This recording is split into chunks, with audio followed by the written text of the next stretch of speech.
লালমনিরহাট সীমান্তে গুজব ছড়ানো হচ্ছে, মন্তব্য করলেন বিজিবি।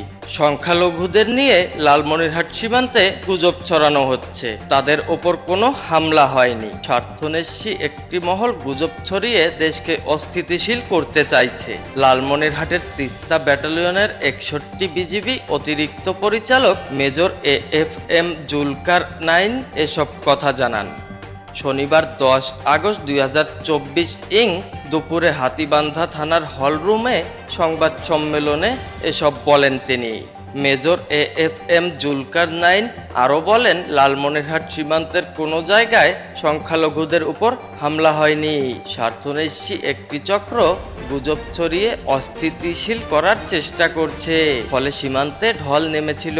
অবশ্য গুজবের বিষয়টি তারা হিন্দু ধর্মাবলম্বীরা বুঝতে পেরেছেন। হিন্দু ধর্মাবলম্বীদের উদ্দেশ্যে তিনি আরও বলেন, আপনাদের ওপর কোনো হামলা হবে না।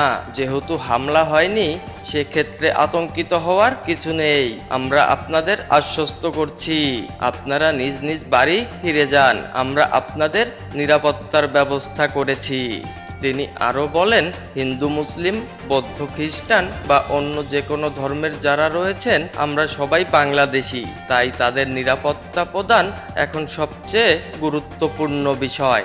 বিজিবি ও বিওপি সমূহের একান্তিক প্রচেষ্টায় লালমনিরহাট এলাকার অন্য ধর্মাবলম্বী কারো ওপর কোনো আঘাত আসেনি এখন পর্যন্ত।